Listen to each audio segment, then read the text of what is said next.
بسم اللہ الرحمن الرحیم۔ السلام علیکم ناظرین، میں ہوں وسیم احمد اور آپ دیکھ رہے ہیں تازہ ترین حالات و واقعات پر تبصروں اور تجزیوں کا پروگرام زمانہ گواہ ہے۔ ناظرین، تنظیم اسلامی کے زونل سالانہ اجتماع 2025 کی مناسبت سے زمانہ گواہ کے اس خصوصی پروگرام میں خوش آمدید۔ آج ہم ان ملکی اور بین الاقوامی حالات و واقعات کے بارے میں گفتگو کریں گے جن کی وجہ سے پوری دنیا میں سیاسی، اقتصادی اور سماجی سطح پر بڑی تیزی سے تبدیلیاں رونما ہو رہی ہیں۔ یہ وہ موضوعات ہیں جو پاکستان ہی نہیں بلکہ دنیا بھر کو متاثر کر رہے ہیں اور ان کی وجہ سے ایک نیا جیو پولیٹیکل منظرنامہ تشکیل پا رہا ہے۔ اور جیسا کہ آپ جانتے ہیں کہ پاکستان ایک عالمی نظام کا حصہ ہے اور دنیا کے کسی بھی خطے میں رونما ہونے والی تبدیلیوں کی وجہ سے ہمارا ملک بھی کسی نہ کسی حد تک ضرور متاثر ہوتا ہے۔ لہٰذا ہمیں دنیا کے لمحہ بلمحہ بدلتے ہوئے حالات و واقعات کے گہرے مطالعے، تجزیے اور اس کی بنیاد پر ٹھوس اور مربوط حکمت عملی اپنانے کی ضرورت ہے تاکہ ہم اقوام عالم میں ایک باوقار قوم کے طور پر جانے اور پہچانے جا سکیں۔ ہماری خوش قسمتی ہے کہ اللہ تعالیٰ نے ہماری رہنمائی کے لیے اکابرین تنظیم اسلامی کو گہری فہم و فراست، تدبر، دور اندیشی، معاملہ فہمی اور للہیت جیسی دولت سے سرفراز فرمایا ہے۔ آج میرے ساتھ تنظیم اسلامی کی اعلیٰ قیادت موجود ہے اور میں ون بائی ون ان کا تعارف کرواتا ہوں۔ میرے ساتھ تشریف فرما ہیں جناب مرزا ایوب بیگ صاحب، آپ مشیر خصوصی ہیں امیر تنظیم اسلامی پاکستان جناب شجاع الدین شیخ صاحب کے۔ ان کے ساتھ تشریف رکھتے ہیں ناظم اعلیٰ تنظیم اسلامی پاکستان ڈاکٹر عطاء الرحمن عارف صاحب۔ ان کے ساتھ تشریف فرما ہیں مرکزی ناظم تعلیم و تربیت تنظیم اسلامی جناب خورشید انجم صاحب، اور ان کے ساتھ تشریف فرما ہے مرکزی ناظم شعبہ نشر و اشاعت اور ترجمان تنظیم اسلامی جناب رضا الحق صاحب۔ آئیے گفتگو کا آغاز کرتے ہیں۔ جی رضا الحق صاحب، آپ سے گفتگو کا آغاز کرتے ہیں اور سب سے برننگ اور امپورٹنٹ ایشو جو ہے پچھلے 2 سال سے کم از کم ایسا غزہ کا معاملہ جو تھا کہ وہاں پہ جو ظلم و ستم صہیونی فورسز نے مسلمانوں پہ روا رکھا ہے، نون ہسٹری میں اس کی شاید مثال ملنا مشکل ہے۔ آپ یہ فرمائیں کہ غزہ امن معاہدے کے بعد اس خطے کی تازہ ترین صورتحال کیا ہے، اور جو امن معاہدے کے بعد جو خلاف ورزیاں ہو رہی ہیں اسرائیل کی طرف سے، تحریک مزاحمت حماس جو ہے اس پر اس کا کیا رد عمل ہے؟ نحمدہ ونصلی علی رسولہ الکریم، اما بعد فاعوذ باللہ من الشیطان الرجیم، بسم اللہ الرحمن الرحیم۔ بہت شکریہ وسیم صاحب۔ اصل میں یہ غزہ اور ناجائز صہیونی ریاست اسرائیل، اس کا قبضہ، ناجائز قبضہ، مسجد اقصیٰ، اس کی حرمت، اور اسرائیل کا پھر ایک منصوبہ جو گریٹر ہے، یہ ایسا موضوع ہے کہ اس کے اوپر گفتگو اگر تفصیل سے کی جائے تو بہرحال صبح سے آغاز کریں تو شاید شام بھی کافی نہ ہو، لیکن بہت اختصار کے ساتھ میں اس کے اوپر کچھ چند نکات سامنے رکھوں گا آپ کے۔ دیکھیے، پہلی بات تو یہ ہے کہ جیسا ہمارا یہ نظام شمسی ہے، اس کے اندر مختلف سیارے ہیں، درمیان میں سورج ہے، سب اس کے ارد گرد گھوم رہے ہیں۔ اس وقت دنیا میں جتنے بھی معاملات چل رہے ہیں، چاہے وہ عالمی سطح کے ہوں چاہے وہ ملکی سطح کے ہوں، وہ ایک سورج کے ارد گرد گھوم رہے ہیں، اور وہ سورج ہے اسرائیل اور اس کے مقاصد۔ بنیادی طور پہ وہ مقاصد جو ہیں ان کو حاصل کرنے کے لیے، اور بانی تنظیم اسلامی ڈاکٹر سارہ احمد رحمۃ اللہ علیہ تو بہت عرصہ پہلے اس بات کا تذکرہ فرما چکے ہیں کہ اسرائیل کا جو منصوبہ ہے اسی کی تناظر میں آپ دیکھیں گے مستقبل میں جنگیں بھی ہوتے ہوئے، مختلف ممالک کے آپس کے تعلقات بڑھتے ہوئے، کم ہوتے ہوئے، ایون یہ کہ مسلم ممالک جو ہیں، مسلم ممالک ان کا اسرائیل کو تسلیم کرتے ہوئے، جیسا کہ اب ہمیں دکھائی دے رہا ہے، اور پھر یہ کہ پاکستان جیسے ملک پر بھی پریشر آنا، یہ ساری چیزیں جو ہیں وہ اسی کا شاخسانہ ہے جو مختلف جگہوں پہ عالمی سطح پر یا ملکی سطح کے اوپر ہم دیکھ رہے ہیں۔ ایون امریکہ میں انتخابات ہونا، ٹرمپ کا آ جانا، اس کا جو نائب ہے جیمز وانس، اس کے بیانات کا آ جانا، اور اس کا کیا ایک طرز عمل ہے، یہ ساری کی ساری چیزیں اس اسرائیل کا مقصد جو بنیادی ہے اس کے ارد گرد گھوم رہی ہیں۔ بنیادی بات یہ ہے کہ امن تو اسرائیل چاہتا ہی نہیں ہے، اس کا تو منصوبہ ہی اور ہے۔ اس کا منصوبہ یہ ہے کہ میں نے ایک گریٹر اسرائیل قائم کرنا ہے، اور اس گریٹر اسرائیل کے قیام کے لیے وہ ایک بہت بڑی جنگ بھی چاہتا ہے، وہ مسجد اقصیٰ اور قبۃ الصخرہ کو گرانا بھی چاہتا ہے، اس کی جگہ اپنا تھرڈ ٹیمپل بھی تعمیر کرنا چاہتا ہے. اور یہ وہ باتیں ہیں جو اب کتابوں میں لکھی ہوئی یا کنسپیریسی یا سوشل میڈیا والی نہیں ہیں. یہ تو اب ان کے اپنے اعلیٰ عہدے داران خود اپنی زبان سے بیان کرتے ہیں. نتن یاہو نے جس طرح کہا کہ گریٹر اسرائیل کا قیام تو میرا تاریخی اور روحانی مشن ہے, یعنی کہ یہ بات ان کی زبان سے اب صاف سامنے آ رہی ہے. وہ غزہ پر حملہ کرتے ہیں, وہ فلسطین کے مختلف علاقوں کے اندر باقی جو ہیں, اس میں مغربی کنارہ ہو, مشرقی یروشلم ہو, وہاں پر ان کی جو مظالم ہیں وہ جاری ہیں. جنین میں, رام اللہ میں, ہر جگہ پہ آپ دیکھیں گے. پھر دوسرے ممالک میں, لبنان کے اندر, شام کے اندر, ایران کے اوپر حملے, انڈیا کے ذریعے پاکستان کے اوپر حملے. تو یہ تو امن چاہتے ہی نہیں ہیں. جہاں جہاں پر جنگ کے ذریعے وہ یہ مقاصد حاصل کر سکتے ہیں وہاں جنگ کے ذریعے کرتے ہیں. جہاں جہاں وہ گڑ دے کر کسی کو رام کر سکتے ہیں وہ گڑ دے کر رام کرتے ہیں. جیسا کہ آپ نے دیکھا کہ جو ابراہیم اکارڈز اس کے تحت یہ سامنے آیا. دوسری بات یہ ہے کہ وہ جس شخصیت کے لیے یہ کام پورا کرنا چاہ رہے ہیں, جیسا کہ بانی محترم ڈاکٹر اسحاق احمد رحمۃ اللہ فرمایا کرتے تھے, ایک نبوت کا دعویٰ دار آئے گا, بعد میں خدائی کا بھی دعویٰ کرے گا, ایک دجال, مسیح الدجال, اور وہ خود کو پیش کرے گا ایک مذہبی شخصیت کے طور پہ. اور ظاہر بات ہے جب وہ نبوت کا دعویٰ کرے گا, جھوٹی نبوت کا, تو وہ یہی کہے گا کہ میں ہی مسیح ہوں جس کا تم سے وعدہ کیا گیا تھا. اگرچہ ہمیں پتہ ہے کہ مسیح ابن مریم علیہ السلام ان کے حیثیت میں وہ مسیح تشریف لا چکے ہیں, ان کو مانا نہیں انہوں نے. اب ان کو مانا نہیں تو ان کے نزدیک سیٹ خالی ہے, تو وہ اس سیٹ کو خالی جو ہے اس کو پر کرنے کے لیے وہ جو شخصیت ہے اس کو لا کے بٹھائیں گے, اور وہ مذہبی شخصیت ہوگی, سیکولر نہیں ہوگی. یہ ہمارے ذہن میں راسخ ہو جانا چاہیے. جو مذہبی شخصیت ہوگی تو یہ اس کا ایک پہلا نتیجہ ہمارے سامنے برآمد ہوتا ہے. پھر اس کی تیاری کے لیے جو وہ کر رہے ہیں, چاہے وہ سیاسی سطح پہ ہو, معاشی سطح پہ ہو, جس طرح سعودی نظام, باقی معاشی نظام, اور معاشرتی سطح پہ ہو, آپ دیکھتے ہیں کہ یہ جو LGBTQ اور ٹرانسجینڈر وغیرہ, وہ آ کے ان چیزوں کو ختم کر دے گا.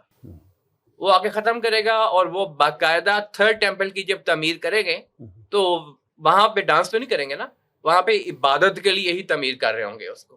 یہ ان کا روحانی مشن, اس نے کہا روحانی مشن ہے. اب باقی جتنے ہیں, امریکہ ہے مثال کے طور پہ, برطانیہ ہے, مغربی یورپ کے اکثر ممالک ہیں, انڈیا ہے, یہ تو اس جو دجالی مشن ہے اس کے لیے پیادوں کی حیثیت رکھتے ہیں.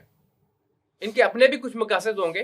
بنیادی طور پہ اسرائیل جس طرح چاہتا ہے اور جو ان سے کہتا ہے اس کے مطابق وہ کرتے ہیں. یہ ہم حکومتی سطح پہ باتیں کرتے ہیں. ہاں, عوام کی سطح پہ بات بالکل مختلف ہے. جیسا کہ ہم نے دیکھا کہ جب یہ تحریک مزاحمت کے اوپر تقریباً آپ نے فرمایا تھا 2 سال سے کچھ زیادہ ہو گیا اب تو عرصہ, اور وہ جس قدر شدید قسم کی بمباری ہوئی وہاں پہ اور شہادتیں تباہ برباد کر دیا 90% کے قریب غزہ کو, تو اس چیز نے سوشل میڈیا کے ذریعے کچھ مین اسٹریم میڈیا مثلاً الجزیرہ اور اس طرح کے کچھ چینلز, ان کے ذریعے جب یہ امیجز, تصاویر اور ویڈیوز دکھائیں تو عوام, غیر مسلم عوام, وہ بھی کھڑے ہو گئے ان کے خلاف. مسلم جو ہیں وہ ملنے کے لیے تیار ہیں, ساتھ تسلیم کر رہے ہیں. ابھی ان کا جو رویہ تھوڑا سا, اور رویہ بلکہ طرز عمل اور ان کے مقصد کا حصہ وہ تھوڑا بدلا ہوا ہے. آپ نے دیکھا ہے کہ یہ امن معاہدہ وغیرہ جو بھی اس کا نام دیں اس کو آپ, اس کے نتیجے میں انہوں نے وہاں جنگ کو ختم تقریباً کر دیا ہے, فزیکل جنگ کو. اب وہ اپنی دوسری فیز کی طرف چل رہے ہیں کہ مختلف ممالک کو تسلیم کروایا جائے اسرائیل کو. اور جہاں تک تحریک مزاحمت, چاہے وہ کسی اور عنوان سے ہو, حدیث مبارکہ کے مطابق اس خطے میں جہاد جاری رہے گا. بہرحال انہوں نے کہا ہے کہ ہمیں یہ کسی حد تک جو اگر اسٹیٹ سولوشن بنتا ہے تو منظور ہوگا. اور یہ بھی انہوں نے ساتھ کہا ہے کہ اس وقت رفح کے اندر ہم مقید ہیں اور وہاں پر اس معاملے کو ہم ٹیکل کر رہے ہیں. تو یہ جہاد کا, قتال کا سلسلہ اس خطے میں جاری رہے گا. اسرائیل ایک چیز چاہتا ہے لیکن ہوگا وہی جو اللہ چاہتا ہے انشاءاللہ. وہ مکرو مکر اللہ واللہ خیر الماکرین. ابھی بات ہوئی اسرائیل کو تسلیم کروانے کی, وہاں کے خطے کے ممالک, اور اس کے بعد پھر یہ ایکسپینڈ کرے گا معاملہ. ابراہیم ایکارڈ کی میں بات کر رہا ہوں. ڈونلڈ ٹرمپ کے پہلے دور حکومت میں یہ ابراہیم اکارڈ کا ایک منصوبہ انہوں نے پیش کیا تھا، جس میں انہوں نے نام نہاد مراعات دے کے اصل میں اسرائیل کو تسلیم کروانے کا یہ منصوبہ تھا۔ اب جیسا کہ آپ نے فرمایا کہ یہ جو امن معاہدہ ہوا ہے، اس کو امن معاہدہ کہہ لیں، اگرچہ اس کی خلاف ورزیاں ہو رہی ہیں، معاہدہ تو ہو رہا نہیں، لیکن بہرحال وہ امن معاہدہ ہے۔ اس کے بعد یہ ابراہیم اکارڈ والا منصوبہ جو ہے یہ کون سی وادی میں ہے، کون سی منزل پہ ہے، اور کیا مستقبل قریب میں سعودی عرب اور پاکستان بھی ابراہیم اکارڈ منصوبے کو جوائن کرنے جا رہے ہیں آپ کے خیال میں؟ جی، اس میں عرض یہ ہے کہ ابراہیم اکارڈ کا منصوبہ ڈونلڈ ٹرمپ کے دور حکومت، پہلے دور حکومت میں اس کا جو یہودی داماد تھا جیرڈ کشنر، اس کی یہ ایک برین چائلڈ تھی۔ بنیادی طور پہ تسمونیوں کی ان کو کہہ لیں، وہ تو ان کا فرنٹ مین کے طور پہ تھا، فرنٹ مین کے طور پہ وہ کام کر رہا تھا، اور اس نے یہاں پہ عرب ممالک میں چند ایک اور پھر افریقہ کے اندر چند ایک، کیونکہ وہ مڈل ایسٹ اور نارتھ افریقہ ان دونوں کو اکٹھا ملاتے ہیں مینا کے نام سے، تو وہ دونوں میں سے کچھ کو تسلیم کروایا وہاں پہ ان کو، جس طرح آپ نے فرمایا کہ کچھ مراعات کی باتیں کر کے۔ مثلا ایک مثال دیتا ہوں بس، کہ یو اے ای سے کہا گیا تھا کہ معاہدہ کر لو، اسرائیل کو تسلیم کر لو، اس کے نتیجے میں مغربی کنارے میں دوبارہ اسرائیل حملے نہیں کرے گا۔ تسلیم کر لیا، لیکن مراعات کو انہوں نے ڈیل آف دا سینچری کا نام دیا تھا۔ جی، وہ تھوڑی سی مختلف تھی، وہ یہ تھا کہ ضم کر دیا جائے، لیکن بہرحال بات ایک ہی تھی۔ اصل چیز یہ ہے کہ ڈونلڈ ٹرمپ کا جو پیش کردہ منصوبہ ہے، ڈونلڈ ٹرمپ ایک ایکٹر ہے اور جوکر بھی ہے، آپ نے دیکھا ہوگا، اس کو آپ جتنا مرضی ذلیل کریں وہ خوش ہوتا ہے اس پہ، بلکہ اس کے پاس آگے سے جواب بھی موجود ہوتے ہیں ان چیزوں کے۔ وہ ایک فریز بنی ہوئی ہے انگریزی کی کہ you act all surprised when you are caught in a lie. اس کو جھوٹ بولتے ہوئے جب پکڑا جاتا ہے تو وہ کہ ہے یہ میں نے بات کی تھی، ایسے ہوا تھا، نہیں ایسی تو بات نہیں ہے، ہرگز نہیں ہے۔ تو ڈونلڈ ٹرمپ کا منصوبہ صاف نظر آ رہا ہے، دکھائی دے رہا ہے، اور یہ اب آگے بڑھتے بڑھتے پاکستان اور سعودی عرب کو وہ اسلحے کی زور پر نہیں، انڈیا کے ذریعے بنیان مرصوص والا معاملہ کر کے وہ دیکھ چکے ہیں، وہ اسلحے کے زور پہ نہیں، کوشش یہی ہوگی زیادہ کہ ان کو مراعات دے کر اور جو اشرافیہ ہے اس کو ساتھ ملا کر وہ تسلیم کرنے کی طرف لے جایا جائے۔ اللہ کرے کہ ایسا نہ ہو، ہم جو ریڑھ کی ہڈی مضبوط کریں اور ہم اس کو تسلیم نہ کریں۔ لیکن سعودی عرب کی طرف سے ان کی جو واشنگٹن میں مشیر ہیں ریما بنت بندر، وہ اور ان کے وزیر خارجہ، کہا یہ جا رہا ہے کہ وہاں پہ تسلیم کرنے کی باتیں ہو رہی ہیں۔ اب وہ کریں گے تو پاکستان پہ بہت بڑا پریشر آئے گا، اتنا بڑا پریشر آئے گا کہ بہرحال ہم اللہ سے دعا کرتے ہیں کہ پاکستان اس کو ود سٹینڈ کر سکے انشاءاللہ۔ ایوب بیگ صاحب کو شامل گفتگو کرتے ہیں۔ ایوب بیگ صاحب یہ فرمائیے گا کہ ابھی ابلیسی اتحاد ثلاثہ کی بات ہو رہی تھی کہ پچھلے دنوں پاکستان اور بھارت کے درمیان جو کشمکش چلی پہلگام واقعے کے بعد، اور اس میں پوری طرح اسرائیل نے انڈیا کو سپورٹ کیا، لیکن اللہ کا فضل ہوا، اللہ کا کرم ہوا کہ پاکستان آپریشن بریان مرصوص میں زبردست کامیابی اللہ تعالیٰ نے پاکستان کو عطا کی۔ اس کے بعد سے آج تک انڈیا جو ہے بدلے کی آگ میں جل رہا ہے اور آپریشن سندور 2 کی تیاریوں میں مصروف ہے، جس میں پوری طرح امریکہ کی بھی معاونت اسے حاصل ہے، اور اسرائیل تو ہمیشہ سے ہی اس کا پارٹنر رہا ہے، پارٹنر ان کرائم کہہ لیں۔ بالکل کشمیر میں جو انڈیا کر رہا ہے وہ بالکل ڈیٹو کاپی ہے جو فلسطین میں صہیونی جو ہے وہ مسلمانوں کے ساتھ کر رہے ہیں۔ تو ان حالات میں جب آپریشن سندور 2 کی تیاریوں میں مصروف ہے انڈیا اور بدلے کی آگ میں بھی جل رہا ہے، امریکہ کا بھارت کے ساتھ دفاعی معاہدہ ہونا آپ کی نظر میں کیا معنی رکھتا ہے؟ بسم اللہ الرحمن الرحیم۔ اسی سال مئی کے مہینے میں جو پاک بھارت تصادم ہوا تھا، اس کی ظاہری وجہ تو پہلگام کی دہشت گردی تھی، جس میں ان کے کچھ ہندوستان کے اپنے لوگ اور بہت سے وزٹر جو ہیں وہ جام بحق ہو گئے تھے۔ اور اس کے نتیجے میں جو تصادم ہوا پاکستان اور بھارت کا، بھارت نے اس کو سندور کا نام دیا، آپریشن سندور، اور پاکستان نے اس کو آپریشن بنیان مرصوص کا نام دیا۔ میری رائے میں یہ پاک بھارت تصادم تھا، پاک بھارت جنگ نہیں تھی۔ میں ایک فرق کرتا ہوں، یعنی یہ ایک لڑائی تھی، battle, that was not a war. وہ ایک لڑائی تھی، وہ ایک جنگ نہیں تھی۔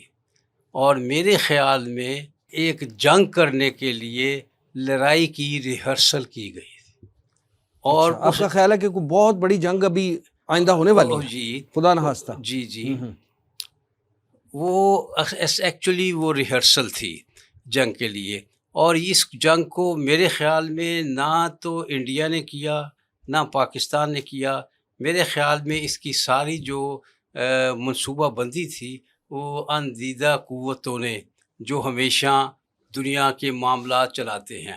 بیگ صاحب، اگر یہ ریہرسل تھی تو اس میں تو شکست فاش ہوئی ہے پھر انڈیا کو۔ میں عرض کرتا ہوں نا، یہ اندیدہ قوتوں کی ایک ٹرائی تھی، اصل میں وہ دیکھنا یہ چاہتے تھے۔ آپ نے بھی کہا ہے کہ اسرائیل نے بھرپور مدد کی، جی بالکل۔ میں اس سے اختلاف کرتا ہوں۔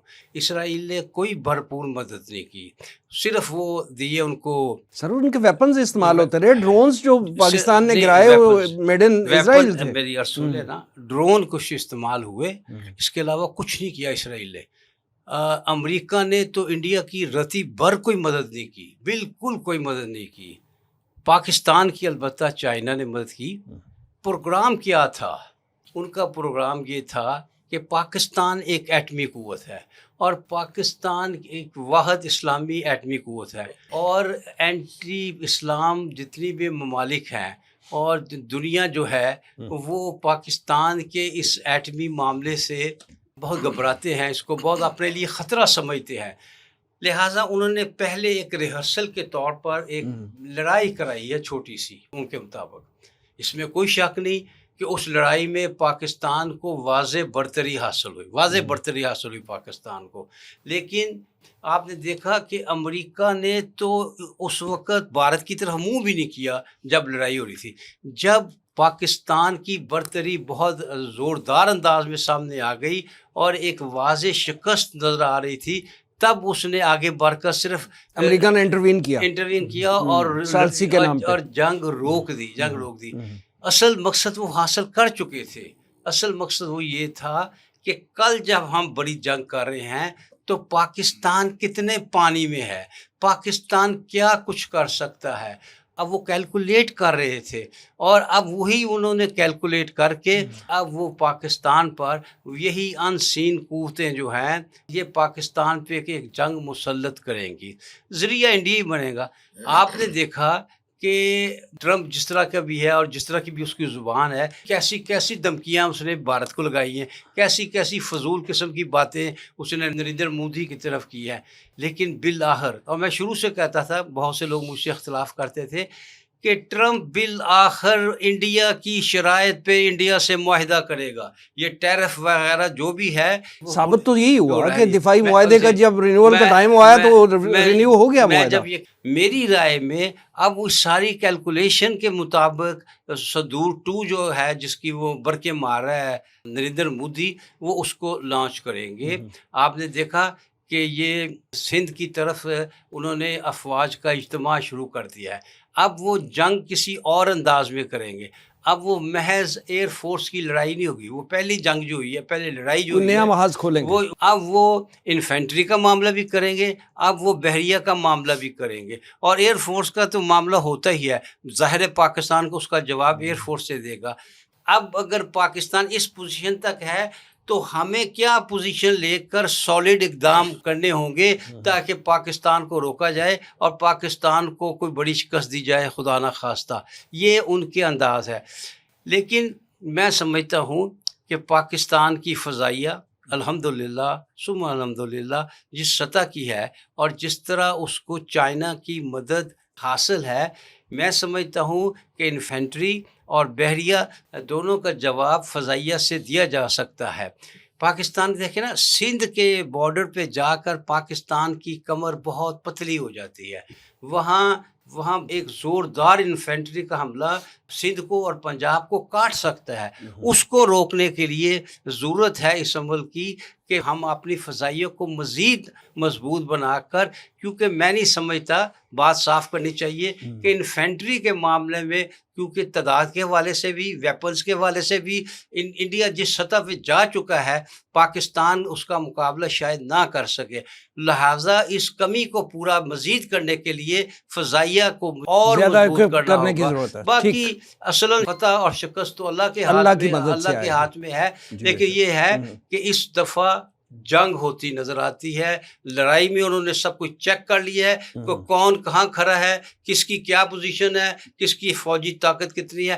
اب وہ آپ کو پتہ ہے، یہ یورپ کے لوگ، امریکہ میں، یہ کیلکولیٹ بہت کرتے ہیں۔ یہ بات اور ہے کہ اللہ وہ کیلکولیشن غلط کر دے، وہ بات الگ ہے، لیکن جو نظر آ رہا ہے وہ میں نے آپ کے سامنے پیش کر دی ہے۔ ڈاکٹر عطاء الرحمن عارف صاحب، یہ فرمائیے گا کہ جیسا کہ آج کل خبریں بھی آ رہی ہیں اور سوشل میڈیا پہ زیادہ تر اس کی خبریں ہیں، کیونکہ الیکٹرانک میڈیا اور پرنٹ میڈیا تو خاموشی اختیار کیا ہوا ہے، وہ میں پوچھوں گا کہ کیوں خاموشی اختیار کیے ہوئے ہے۔ سوڈان میں جو افریقہ کا دل کہلاتا ہے، وہاں پہ مسلمان کے گلے کاٹ رہا ہے۔ اے ایس ایف اور آر ایس ایف جو ہے وہ آپس میں باہم گتھم گتھا ہیں، اور 2 جرنیل ہیں جن کی یہ آپس میں لڑائی چل رہی ہے۔ اور آپ کیا سمجھتے ہیں کہ یہ جو لڑائی چل رہی ہے، وہاں پہ جو قتل و غارت ہو رہی ہے، خون ریزی ہو رہی ہے، اس کی وجوہات کیا ہیں، اور کیا وجہ ہے کہ عالمی میڈیا ہو، یو این او ہو، او آئی سی ہو، عرب لیگ ہو، مسلم ممالک ہوں، ایون افریقن یونین جو ہے وہ مجرمانہ خاموشی اختیار کیے ہوئے، آپ کے خیال میں اس کی کیا وجہ؟ بسم اللہ الرحمن الرحیم۔ آپ نے خود ہی اس پر مختصر سی بات رکھی ہے۔ میں چاہوں گا کہ ناظرین کے لیے تھوڑا سا ان کو یہ معلوم ہو جائے کہ سوڈان کی اہمیت کیا ہے۔ مطلب سوڈان اس طرح سے خبروں میں نے بس وہ اتنا کہا نا کہ افریقہ کا دل ہے، افریقہ کا دل ہے جی، یہ دنیا کے انتہائی قدیم ترین ملکوں میں سے ہے، اور شمال مشرق جو افریقہ کا ہے اس کے دریائے نیل کے کنارے یہ آباد سرزمین ہے، اور یہ جو خطہ ہے مصر اور صحارا کے جنوب کو جوڑنے والا تہذیبی پل کہلاتا ہے۔ اور قبل اسلام بھی یہاں پر 2 سلطنتیں تھیں، کوش اور نوبیا، اور اس کے علاوہ بعد میں جب یہاں پر اسلام کی آمد کے بعد عرب قبائل جب یہاں پر آئے ہیں تو ایک ایسا معاشرہ یہاں پر تشکیل پا گیا تھا کہ جس کے ذریعے سے نسل اور عقائد کی کئی پرتیں جو ہے یہاں پر ایک ساتھ عدل و مساوات کے ساتھ قائم رہیں۔ لیکن بہرحال جب ہمارا جو وہ دور ہے کہ جب اسلام کمزور ہوا، اور پھر جو نو آبادیاتی زمانہ ہے اس میں یہاں پر پھر مصر کا اثر و رسوخ ہمیشہ سے یہاں پر موجود رہا ہے، اور برطانیہ نے مصر کے ساتھ مل کے ایک اینگلو ایجپشین جو ہے کنڈومینیم یہاں پر قائم کر لیا تھا، اور اس کی وجہ سے بدترین مظالم یہاں پر انہوں نے ڈھائے تھے۔ اس سے قبل یہاں پر محمد احمد مہدی جو سوڈانی ہیں، وہ اس سے پہلے اس استعمار کے خلاف ایک جدوجہد کر چکے تھے، اور ظلم کا عالم یہ ہے کہ ان کی لاش کو قبر سے نکال کر جو ہے نیل میں بہا دیا گیا۔ یہ ظلم وہاں پر ہوتا ہے۔ بہرحال جب دوسری جنگ عظیم کے بعد یہاں پر استعماری قوتوں کی کمزور ہوئیں اور اس کو آزادی ملی ہے 1956 میں، لیکن سیاسی استحکام نہیں آ سکا۔ اگر ہم ایک طرح سے دیکھیں تو بعین ہی عین اس وقت 1958 میں جب پاکستان میں جن قوتوں نے اقتدار سنبھالا تھا، انہی قوتوں نے 1958 میں وہاں پر بھی جب وہ استحکام ان کے پاس آ گیا، اور پھر 3 جنرل لگے، ایک کے بعد دیگر، جنرل ابود، جنرل نمیری اور جنرل عمر بشیر، ایک کے بعد 63 برس تک یہاں پر یہ حکومتیں موجود رہی ہیں۔ شروع میں اقتدار کے اوپر کنٹرول کیا، بعد میں اس کو صدر بن گئے۔ جو یہ سلسلہ جو نو آبادیاتی نظام کے بعد جو ہم ان خطے ممالک میں رہا ہے، پاکستان بھی اس کا شکار رہا ہے، ہم اس سے زیادہ بہتر سمجھتے ہیں۔ لیکن 1989 میں جب جنرل عمر بشیر آئے ہیں تو ان کو سپورٹ کیا تھا اخوان المسلمین کے ڈاکٹر حسن ترابی، وہ ان کے فکری ساتھی تھے، اس کی وجہ سے ان کے سیاسی نظریات سے متاثر بھی تھے، اور پھر سوڈان میں ایک اسلامی نمونہ کی ریاست بنانے کا تصور پیش کیا انہوں نے، اور الحمدللہ وہاں پر شریعت کے احکامات، اکثر احکامات سوڈان میں نافذ کر دیے گئے تھے۔ جو بات ظاہر ہے مغرب کو پسند نہیں آئی، اور پھر مغربی طاقتوں نے جنوبی سوڈان کے لوگ تھے، عیسائی قبائل کو اسلحہ مہیا کیا، جس کے بعد سے ملک مسلسل خانہ جنگی کا شکار رہا ہے، مستقل یہ سلسلہ رہا ہے۔ اور پھر 2018 میں جنرل عمر بشیر کے خلاف جو ہے عوام سڑکوں پر آئے ہیں، خواتین، مزدور، طلباء، یہ باہر آئے، تحریک چلی، اور ان کا نعرہ تسقط بس، کہ بس اب گر جاؤ، یعنی اب تمہاری حکومت ختم ہے، اور بہرحال اس کی حکومت وہ ختم ہو گئی۔ اس مداومتی تحریک کو بھی ایک جنرل صاحب ہی لیڈ کر رہے اس کو بھی ایک جنرل صاحب جو ان کے دوست تھے، جو ان کے دوست تھے، اور یہاں سے پھر وہ جو ایک نیم فوجی فورس جو تھی، جو آر ایس ایس جس کا آپ نام لے رہے تھے، وہ ریپڈ سپورٹ فورس جو ہے پھر وہ دوبارہ سامنے آئی ہے. وہ 2 جنرل جنہوں نے عمر بشیر کی حکومت ختم کی تھی آج وہ دونوں باہم برسر پیکار ہیں. اب یہ ایک اس کی تاریخ ہے, پرانی تاریخ ہے. اور اگر ہم یہ دیکھیں یہ دراصل حقیقت جو خانہ جنگی جو ملیشیا بنی تھی RSF وہ تھی RSF.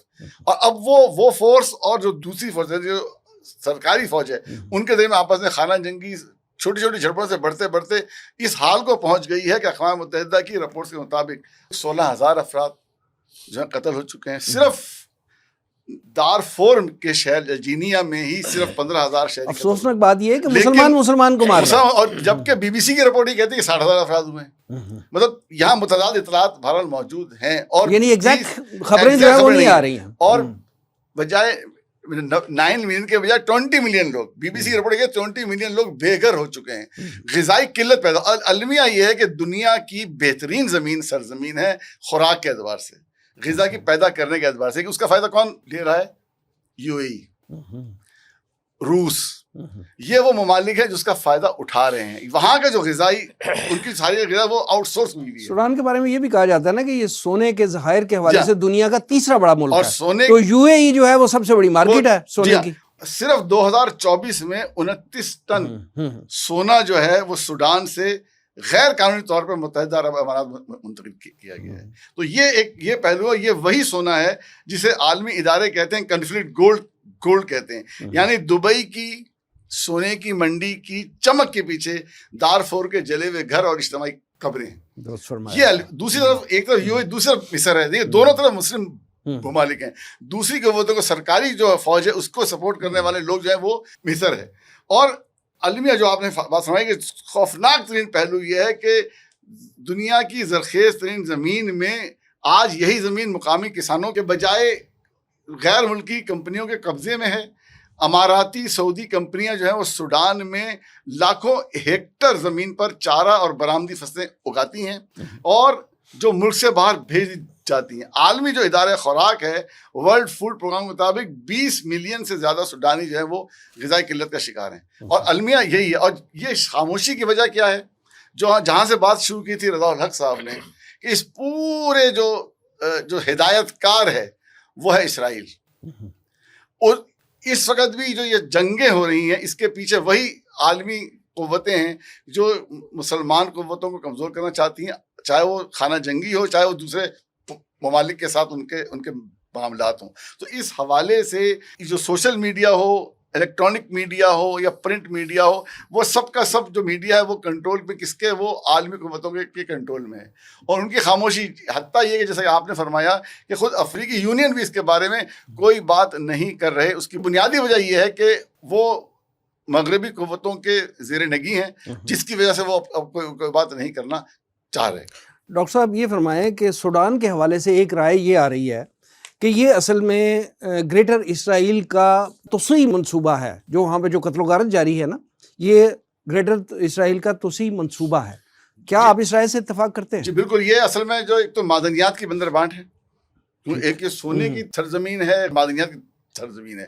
یہ اصل میں خطے پر قبضہ کیا جائے تاکہ جو مڈل ایسٹ ہے اس کے جنوب سے اس پر کنٹرول کیا جائے اور جنوب کی جانب سے اس پر کنٹرول کیا جائے. اور گریٹر اسرائیل کے منصوبے کو ایک جانب سے تو انہوں نے کنٹرول پورا پا لیا ہے مڈل ایسٹ کی طرف سے, جیسے بات فرما رہے رضا الحق صاحب کہ کہیں دھوس کے ذریعے, دھمکی کے ذریعے اور کہیں اشرافیہ کو استعمال کر کے. یہاں پر وہ اشرافیہ کو استعمال وہ کر چکے تھے, لیکن جب عوامی ایک انقلاب کی بات آئی اور ایک عوامی بیداری کی لہر پیدا ہوئی تو یہاں پر انہوں نے پھر خانہ جنگی کروا کے اس خطے پر کنٹرول اپنا کرنے کی بھرپور کوشش کی ہے. اور اصل مسئلہ یہ کہ یہ اور یہ آج کا نہیں ہے, جو اگر اس کو ہم جغرافیہ تاریخی طور پہ دیکھیں تو یہاں ہمیشہ 2 ممالک رہے ہیں, سونان اور نوبیا. یہ دونوں خطے جو یہاں پر ہمیشہ آپس میں ایک دوسرے سے برسر پیکار رہے ہیں. سابق دور میں بھی وہی ایک دور تھا درمیان میں جب اسلام کا غلغلہ تھا, خلافت کا زمانہ تھا.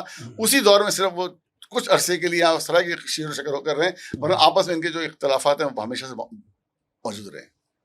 خورشید انجم صاحب, 9/11 کے بعد جب امریکہ نے نیٹو فورسز کے ساتھ مل کے افغانستان پہ حملہ کیا اور پھر طالبان افغانستان جو ہیں وہ گوریلا وار میں چلے گئے, اور ایک عرصہ گزرا 20 سال, 2 عشرے کی لگاتار گوریلا وار کے بعد اللہ تعالیٰ نے ایک ایسی قوم کو جو نہتی تھی, کمزور تھی, دنیا کی کمزور ترین قوم نے دنیا کے بہترین جنگی صلاحیت رکھنے والی محاذ جو تھا اس کو شکست دی. یہ اللہ تعالیٰ کا معجزہ تھا.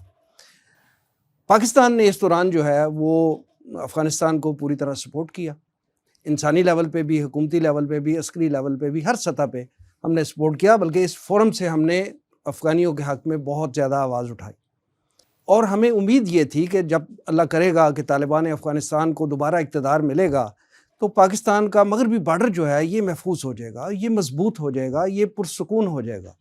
لیکن جب سے طالبان دوبارہ اقتدار میں آئے ہیں، بدقسمتی کہہ لیں، اس وقت سے لے کے آج تک پاکستان کے درمیان، پاکستان اور افغانستان کی حکومتوں کے درمیان کشیدگی بڑھتی جا رہی ہے ڈے بائی ڈے. اور یہ کشیدگی جو ہے یہ اب جنگ کی شکل اختیار کر چکی ہے. آپ یہ فرمائیں کہ اس کشیدگی کی وجہ کیا ہے، ان تنازعات کی وجہ کیا ہے، اور اس کا حل کیا ہے آپ کے خیال میں، اور کون کتنا قصوروار ہے اس ساری کشیدگی کے پیچھے؟ بسم اللہ الرحمن الرحیم. تھوڑا سا ہمیں تاریخی طور پر دیکھنا ہوگا. جی. پاکستان اور افغانستان کے درمیان جو تعلقات ہیں وہ کبھی بھی خوشگوار نہیں رہے، کشیدہ ہی رہے. ٹھیک. شروع دن سے، یعنی پاکستان کی پیدائش ہی سے افغانستان نے اس کی مخالفت کی ہے. ہم ایکسیپشن تو دیں گے طالبان کا جو اولین میں دور تھا، آ رہا ہوں اس اچھا پہ. اس کے بعد چلتا رہا، ہوں. اور اس میں ایک مین فیکٹر جو تھا وہ ڈیورنڈ لائن کا مسئلہ تھا. اس کو حل کرنے کی کوشش کی گئی ہے. داؤد کے وزیر اعظم تھے موسیٰ شفیق صاحب، انہوں نے بھی اس کی کوشش کی. پھر بھٹو کے دور میں اس کی کوششیں ہوئی ہیں، اور سردار داؤد جب یہاں آئے تھے تو وہ یہاں اعلان کرنے والے تھے، لیکن بھٹو صاحب نے کہا کہ نہیں، آپ وہاں جا کر اپنے کابینہ کو، اپنے جو بھی آپ کا ایک قبائلی سسٹم ہے ان کو اعتماد میں لے کر وہاں اعلان کریں. لیکن اسی دوران انقلاب آ گیا اور بات رہ گئی. پھر ترقی کے دور میں کوشش ہوئی، حفیظ اللہ امین کے دور میں کوشش ہوئی، لیکن یہ بہرحال ایک بس کی گانٹھ جو ہے وہ موجود رہی، اور اسی کو بار بار وہ اچھالا جاتا ہے. سوائے طالبان کے دور میں، طالبان کا جو دور تھا اس میں پوری طرح سے ہم اپنی مغربی سرحد سے یوں کہہ لیجئے کہ بے فکر اور نچنت ہو گئے تھے، اور ہمیں اس طرف سے کوئی خطرہ نہیں تھا. ملا عمر رحمہ اللہ، انہوں نے بالکل پاکستان کے حوالے سے ان کی پالیسی بہت واضح تھی، اور وہ ظاہر ہے کہ پوری طرح ہمارے ساتھ تھے. پھر اس کے بعد جو 9/11 کا واقعہ ہوا، اور بدقسمتی سے پاکستان جو لاجسٹک سپورٹ دی ہے، اور اس کی وجہ سے جو کچھ افغانستان میں ہوا، اور جو شہادتیں، جو ہلاکتیں، اور پھر اس کے ساتھ ساتھ ظاہر ہے کہ ہر لحاظ سے ایک معاملہ وہاں جو زخمی بھی ہوئے، اور پھر جانی مالی ہر قسم کا نقصان ہوا. تو یہ، اور اس میں بعض بہت ہی یوں کہہ لیجئے کہ اندوہناک قسم کے واقعات جو ہیں وہ بھی پیش آئے. تو یہ بہرحال کو اچھا پاکستان کی طرف سے طرز عمل نہیں تھا، اور اس کا یہ ایک شکوہ تھا جو افغانیوں کو تھا. لیکن ایٹ اے ٹائم اس موقع پر بھی یعنی پاکستان نے دونوں طرف کا معاملہ کیا. یعنی اگر ایک طرف لاجسٹک سپورٹ دی تو جس کا شکوہ امریکہ نے بھی کیا کہ پاکستان ڈبل گیم کھیل رہا ہے، بلکہ وہاں سینٹ میں باقاعدہ طور پر کہا گیا کہ پاکستان جو ہے ڈبل گیم کر رہا ہے، اور اس وجہ سے ہمیں افغانستان میں شکست ہونی چاہیے، لہٰذا ہمیں پہلے پاکستان کا بندوبست کرنا چاہیے. یہ بات وہاں ان کی سینٹ میں آئی تھی. اوباما نے بھی اگر یہ بات کی ہے تو، اور یہ ہوا ہے. آپ دیکھیں امریکہ نے زور لگا لیا، لیکن پاکستان نے حقانی نیٹ ورک تک امریکہ کو رسائی نہیں دی. تو یہ ڈبل گیم کا الزام پاکستان پر لگتا رہا ہے. اگر ایک وہ الزام ہے کہ لاجسٹک سپورٹ دی ہے، تو بہرحال ان کو اس طرح سے امداد اور ہر قسم کا ایک تعاون جو ہے وہ بھی حاصل رہا ہے.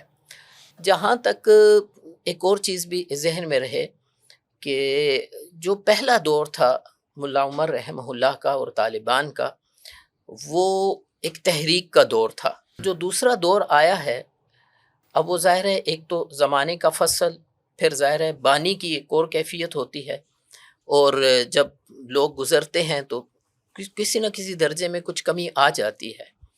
جیسے ایک حدیث کا مفہوم ہے، صحابہ کہتے ہیں کہ نبی کریم صلی اللہ علیہ وسلم کی وفات ہوئی تو ہماری نمازوں کی کیفیت ہی بدل گئی.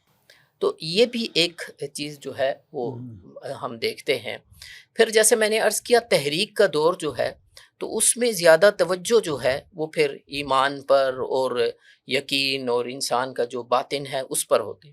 جبکہ اب ایک مملکت، ایک سلطنت، اب اس میں جو ہے پھر اس کے تقاضے مختلف ہو جاتے ہیں. اب سلطنت کے تقاضے ہیں، اب ایمان کی جگہ اسلام آ جائے گا، اسی طرح یقین کی جگہ شہادت اور اقرار آ جائے گا، باطن کی جگہ ظاہر آ جائے گا. تو یہ تقاضے بدلے ہیں. اب ان لوگوں کی وہ کیفیت بھی جو اس وقت تھی اب نہیں ہے. ایک چیز. دوسرا جو آپ نے جو قصور اور ان چیزوں کے حوالے سے کہا ہے، دوسرا بڑا مسئلہ جو ہے وہ ٹی ٹی پی ہے. ٹی ٹی پی کے حوالے سے اب یہ بھی ایک ریئیکشنری موومنٹ تھی. اصل میں تو یہ ایک ریئیکشنری موومنٹ تھی جب افغان جہاد تھا، اور اس میں جس طرح سے پاکستان نے تو بہت زیادہ دیدہ و دل فراش کیا ہے، اور یہاں افغانیوں کو جو ہے جگہ بھی دی ہے، رہائش بھی دی ہے، اور ہر طرح سے سپورٹ، اور پوری دنیا ساتھ تھی، پاکستان کے ساتھ اس تھی. کی مثال تو بڑی اور واضح ہے اس نا کے- کہ وہ خالی ہاتھ مہاجر ہو کر جی، پاکستان سے بالکل. آئے تھے، اب جب کہ وہ اتنے عرصے بعد واپس جا رہے ہیں تو ٹرکوں کے ٹرک سامان بھر کے لے کے جا رہے ہیں. اب تو وہ یہ اس کی جذبہ مثال ہے کہ جہاد اس وقت جو تھا، اس میں جو خاص کر عرب آئے ہیں، اور عربوں نے یہاں اپنے ڈاکومنٹس جلا دیے تھے قبائل کے اندر. انہوں نے اپنے ڈاکومنٹس جلائے کہ ہمیں نہیں چاہیے. کشتیاں جلا کے آئے تھے کشتیاں نا، جلا کر صحیح معنوں میں یہاں آ جان کر قربان کرنے یہاں کے انہوں لیے. نے شادیاں کی. جی. اب جو ایک طرح سے یو ٹرن ہوا، اور مشرف صاحب نے جو یو ٹرن لیا، اور جس طرح سے، تو اس کے نتیجے میں پھر یہاں پکڑ دکڑ شروع ہوئی. اب قبائل میں یہ نہیں ہے کہ یہ فلاں شخص کا داماد ہے یا فلاں کا نواسا ہے، اب وہ پورے قبیلے کا داماد اور نواسا ہے. اب ان کو جب پکڑ دکڑ ہوئی تو بنیادی طور پر تو یہ چیزیں چلی ہیں. اس میں وہ مخلصین بھی تھے جو شریعت چاہتے تھے، اس میں پھر دوسرے لوگ بھی شامل ہو گئے. پھر اس میں جو ایجنسیاں ہیں، را ہے، موساد ہے، خاد ہے، یہ ایجنسیاں بھی شامل ہوئیں.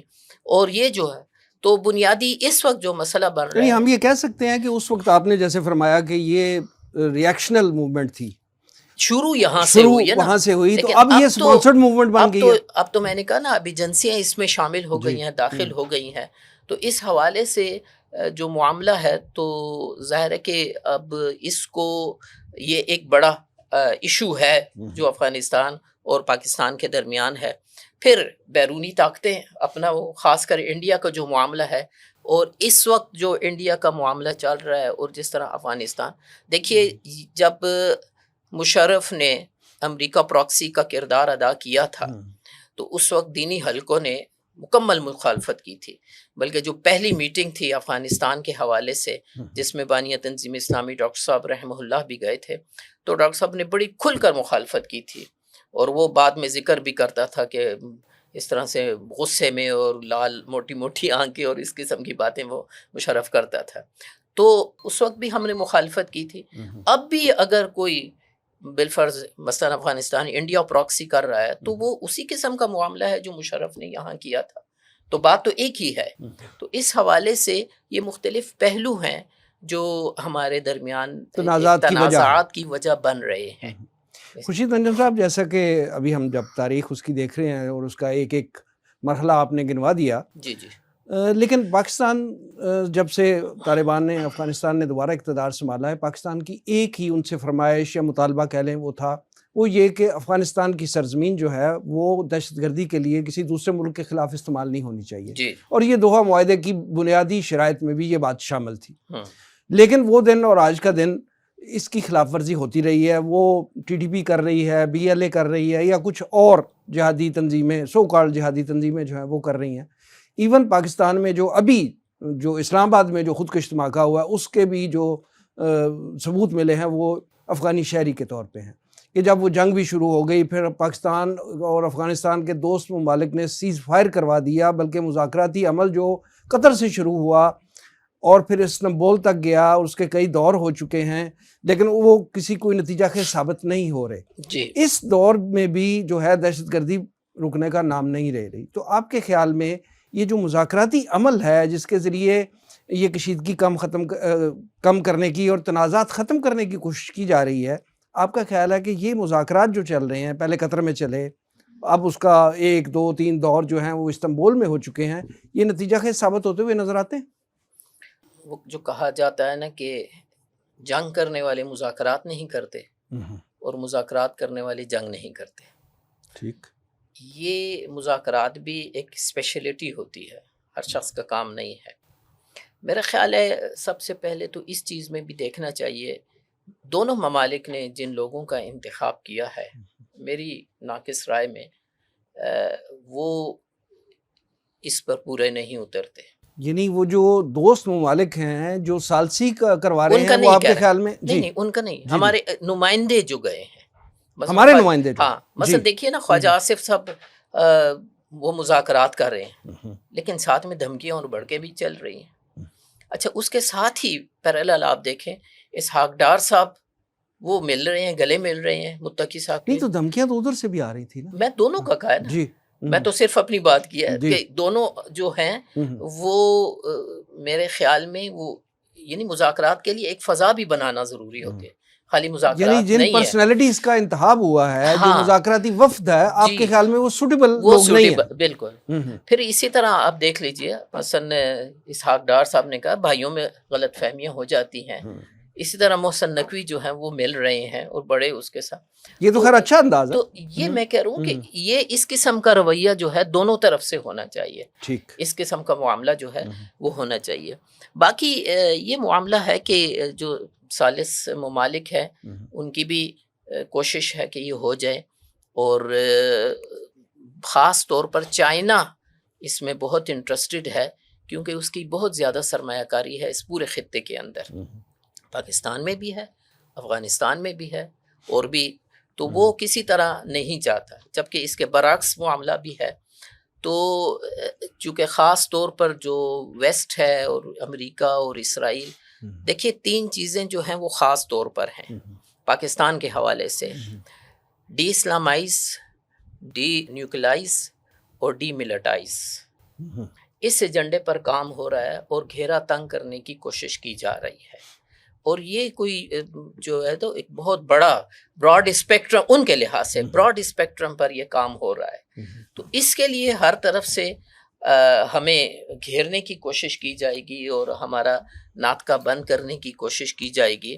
اب یہ ان دونوں ممالک کو سوچنے کی ضرورت ہے، کیونکہ ایک اور چیز جو احادیث کے اندر آخری زمانے کی جو یعنی آخر الزمان ہے اس میں جو ہے وہ تو اسی خطے کا ذکر کیا جا رہا ہے کہ یہیں سے جو ہے لشکر نکلیں گے، حضرت مہدی کی وہ نصرت کے لیے جائیں گے یہاں سے.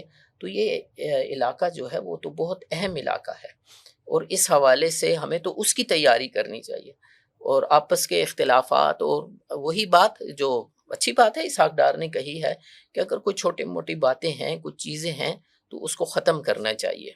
اب مثلا ابھی یعنی یہ کوئی اچھا وہ نہیں جسچر جا رہا جو ملا برادر عبدالغنی نے کہا ہے تجارت کے حوالے سے کہ 3 مہینے کی مہلت ہے، آپ سوچیں دوسرے پاکستان کو سے ہٹ کر تاجروں کو کہا ہے کہ دوسرے الٹرنیٹس اور متبادل جو ہیں ان پر غور کریں. یعنی ایک طرح کی پابندی لگا دی ہے انہوں نے، ادویات اپنی کے طرف سے حوالے تو پابندی لگا دی ہے انڈیا کے طرف رجحان جو ہے. اچھا اسی طرح پھر پاکستان کا بھی معاملہ ہوگا، اس در سے بھی یہ ہوگا. تو یہ دونوں نقصان اٹھائیں گے، یہ ایک طرفہ نقصان نہیں ہے. اور دونوں کی بیک پر جو ہے وہ کچھ طاقتیں موجود ہیں. تو یہ بجائے اس کے کہ باہر کے لوگ آ کر گھر میں دراندازی کریں تو بہتر ہے کہ معاملات کو خود حل کیا جائے. ایوب بیگ صاحب، ابھی تک کی ہماری گفتگو جو ہے وہ انٹرنیشنل موضوعات پہ تھی. میں چاہتا ہوں کہ پاکستان میں جو ریسنٹلی 27ویں آئینی ترمیم آئی ہے، اس میں کچھ شکات جو ہیں اس آئینی ترمیم کی وہ اسلامی تعلیمات کے سراسر مخالفت پہ مبنی ہیں. آپ یہ فرمائیں کہ کیا اس ایشو پہ ہماری دینی اور مذہبی جماعتوں کو میدانوں میں، ایوانوں میں اور عدالتوں میں چیلنج نہیں کرنا چاہیے؟ دیکھیں، آپ تو اس کو بہت بڑی سطح پہ لے گئے ہیں. سوشل میڈیا پہ ایک لائٹر موڈ میں ایک بات آئی ہے کہ جی وہ 27ویں ترمیم ہوئی ہے. وہ کہتے ہیں ترمیم تو ٹھیک ہے لیکن کس میں ہوئی ہے؟ آئین تو 26ویں ترمیم میں وفات پا گیا تھا. ہاں یہ آپ کہہ سکتے ہیں کہ 27ویں ترمیم اس کی تدفین کے لیے، اس کی آخری رسومات کے لیے کی گئی ہے. یہ سوشل میڈیا کے ایک لائٹر سائڈ پہ بات ہے. تو ابھی تو 28ویں کی بھی باتیں ہو رہی ہیں. ٹھیک ہے، اللہ کرے 58 ہو. بات یہ ہے جی کہ اس میں کوئی شک نہیں کہ ہماری جوڈیشری ماضی میں کچھ تجاوز کر رہی تھی. اس میں کوئی شک نہیں کہ بعض معاملوں میں تجاوز کیا، وزرائے اعظم کو نکالا وغیرہ. 100 موٹر نوٹس کی آپ بات کر رہے ہیں. 100 موٹر نوٹس لینا تو ان کا حق ہے، تھا، آئین کے مطابق ہے. غلط ہے یا صحیح ہے ان کا حق تھا. لیکن جوڈیشری نے بہرحال کچھ تجاوز کیا تھا، لیکن اس تجاوز کو اس طرح پیچھے دھکیلا گیا، پیچھے نہیں دھکیلا گیا، بلکہ وہی جو بات میں نے کی ہے. پر چھوٹی سی مثال ہے کہ اگر کوئی سرکاری ملازم ہے نا، عام سا سرکاری ملازم، اگر وہ اپنی ٹرانسفر پہ ریزسٹ کرتا ہے کہ یا کہ مجھے ٹرانسفر نہ کیا جائے، تو یک جنبش قلم اس کو نکالا نہیں جاتا. اس ترمیم سے اگر کوئی جج یہ کہہ دے کہ مجھے یہ ٹرانسفر منظور نہیں ہے، میں ٹرانسفر نہیں ہونا چاہتا، تو جو ہی وہ یہ بات کہے گا اسی وقت وہ گھر چلا جائے گا.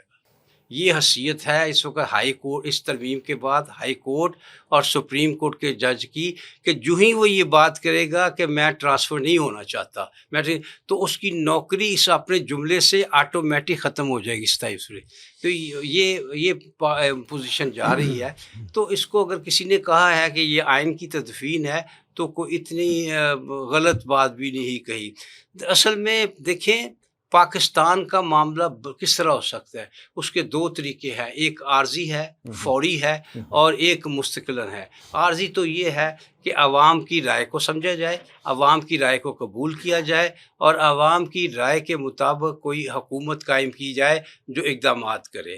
اور مستقلاً یہ ہے کہ جس چیز کی خاطر یہ ملک حاصل کیا گیا تھا، یعنی اسلام جو اس کی جڑ ہے، اسلام جو اس کی بنیاد ہے، اگر آپ جڑ میں فساد پیدا کر دیں گے، اگر آپ بنیاد زمین پر کی بجائے زمین پر عمارت کھڑی کر دیں گے، تو اس کو وہی حشر کمزور ہو رہا ہے. ٹھیک. ڈاکٹر عطاء الرحمن عارف صاحب، آپ 27ویں ترمیم کے حوالے سے کیا رد عمل دیں گے؟ جی ماشاء اللہ بیگ صاحب نے جو بات فرمائی ہے بالکل درست ہے کہ اس وقت آئین بیگ صاحب نے تو کہا کہ وہ آئین کی تدفین ہو گئی ہے، اور جتنی بھی ترامیم ہو رہی ہیں اب تک جو ہوئی ہیں ان میں سے کوئی اکا دکا کو چھوڑ کے وہ شخصیات کو سامنے رکھ کر ترامیم کی گئی ہیں. یہ المیہ ہے پاکستان کا کہ یہاں پر جمہوریت کو یا ایوان کو کبھی بھی کوئی اہمیت نہیں دی گئی. اس وقت بھی بظاہر ہمارے جو حکومتی ادارے ہیں، یہ ایوان ہے، وہ یہ سمجھتا ہے کہ اس نے بہت بڑا کام کیا، لیکن انہوں نے اپنے ہاتھ خود کاٹے ہیں اس ترمیم کے ذریعے سے. اور شخصیات کو ہمارے ہاں ہمیشہ ترمیم کرتے وقت یہ بات دیکھی جاتی ہے کہ کس کا فائدہ کس کو ہوگا اور کس کا راستہ روکا جا سکتا ہے. یہ کسی طرح اس میں ظاہر ہے دلوں کا حال تو اللہ سبحانہ وتعالیٰ ہی جانتا ہے، لیکن اخلاص نظر نہیں آ رہا اس ترمیم کے کرتے وقت بھی. اور اس کا نقصان یہ ہوگا کہ جیسے بیگ صاحب نے فرمایا کہ نہ تو اس کو عدلیہ میں چیلنج کیا جا سکتا ہے اس ترمیم کو، ایوان آلریڈی ان لوگوں کے قبضے میں ہے، کنٹرول میں ہے، تو اس سے انارکی کا خدشہ ہے کہ ملک میں انارکی بڑھے گی اور سڑکوں پر آ کر اس کا فیصلہ کریں، جیسے آپ نے فرمایا کہ جلوس ہوں، اس سے انارکی میں اضافہ ہوگا. اور جو حالات جن کا بھی ہم ذکر کر رہے تھے، جو ہمارے ملک کے سرحدوں پر، مغربی سرحد ہو یا مشرقی سرحد ہو، وہاں جو حالات ہیں وہ اس طرح نہیں ہیں. اور اندر سے بھی اگر یہ انارکی ہوگی تو پھر گریٹر اسرائیل کا جو منصوبہ ہے، اور جس طرف محترم خورشید صاحب اشارہ کر رہے تھے، اس طرف جو ہے ہم آگے بڑھیں گے. اور جن اقوام میں، عرب طاقتوں میں اور مسلم طاقتوں میں جہاں فوج کمزور ہوئی ہے، الٹیمیٹلی وہاں پر پھر ملک جو ہے کمزور ہوئے ہیں. تو یہ معاملات باہر رہیں گے. اللہ تعالیٰ ان کو ہدایت عطا فرمائے. اور جو بات آپ نے پوچھا کس طرح کیا فائدہ، ہمیں تو ہدایت، ہمارے پاس جو ذریعہ ہے وہ قرآن مجید ہے. اور قرآن یہ کہتا ہے یا ایھا الذین آمنوا ان تنصروا اللہ ینصرکم ویثبت اقدامکم، کہ پہلے ہمیں کچھ کرنا ہوگا، ہم اللہ کی مدد کریں گے تو اللہ ہماری مدد کرے گا، ہمارے قدموں کو مضبوط کر دے گا. فاذکرونی اذکرکم واشکروا لی ولا تکفرون. ہمیں کچھ کرنا ہوگا، چاہے وہ عوام ہو، چاہے وہ مقتدر طبقات ہوں، چاہے وہ حکومتیں ہوں، چاہے وہ عدلیہ ہو، انہیں کچھ کرنا ہوگا، وہ آگے بڑھیں، اور جو اصل مقصد تھا، جس مقصد کے ملک قائم کیا گیا تھا، اس کی طرف پیش قدمی ہوگی، تب جا کر جو ہے یہ معاملہ درست ہوگا. اگر اس طرف پیش قدمی نہ ہوئی، اسلام قائم کرنے کے لیے کوشش نہ کی گئی، تو پھر کوئی فائدہ نہیں ہوگا. جی خورشید انجم صاحب، آپ کی کیا رائے ہے اس حوالے سے؟ دیکھیے، اسلام کا کیچ ورڈ جو ہے وہ عدل ہے. عدل نہیں ہوگا تو جیسے ڈاکٹر صاحب نے فرمایا انارکی ہوگی. سیدھی سیدھی بات ہے. چرچل نے جنگ کے دوران پوچھا تھا عدالتوں کا کیا حال ہے، وہاں سے انصاف مل رہا ہے؟ بتایا کہ ہاں وہ تو انصاف دے گئے. اس وقت خوراک کی قلت تھی، دوسرے مسائل تھے. کہ اگر یہ عدالتیں کام کر رہی ہیں تو پھر مجھے کوئی پرواہ نہیں. تو اس حوالے سے عدل جو ہے یہ بنیادی چیز ہے، اسلام کے لحاظ سے بھی اور ویسے بھی عام اصول ہے، اس میں کوئی شک نہیں ہے. تو دوسرا، ہمارے ہاں ایک ٹرینڈ رہا ہے، جو بھی حکومت ہوتی ہے وہ کچھ قوانین وہ جو سراسر غلط ہوتے ہیں اور اس کی تعریف میں اور اس کو صحیح ثابت کرنے میں رطب اللسان ہوتے ہیں. آج کل بھی دیکھیں وزیروں کی فوج ظفر موج جو ہے وہ کس طرح سے اس کا دفاع کر رہی ہیں. یہی چیز پلٹ کر پھر آتی ہے. یعنی یہ ہمیشہ تو ہمارے ملک میں کا تو یہ دستور رہا ہے، 2.5-3 سال حکومت چلتی ہے، اور 2.5-3 سال نہ بھی چلے، 5 بھی چل جائے تو پھر بہرحال چینج تو ایک آتی ہے. پھر یہی ان کے گلے کا ہار بن جاتی ہے. یہ جو ترامیم کر رہے ہیں نا، جو پہلوں نے کی تھی اب وہ ان کے گلے کا ہار بن گئی ہے، جو یہ کر رہے ہیں یہ ان کے گلے کا ہار بنے گے. تو اس حوالے سے یعنی وہ نہیں سوچتے، بس ایک چل چلاؤ والا کام ہے، اور جو ان کو ایک سبق پڑھایا جاتا ہے یہ طوطے کی طرح اس کو رٹ دیتے ہیں، پڑھ دیتے ہیں. تو بہرحال یہ انہی کے حق میں نقصان دہ ثابت ہوگی. لیکن بنیادی بات میری وہ عدل والی ہے، اور جس مقصد کے لیے ہم نے یہ ملک حاصل کیا تھا کہ اسلام کا نظام حریت، اخوت اور مساوات، وہ تو بس رخصت ہو جائے گا پھر ساتھ.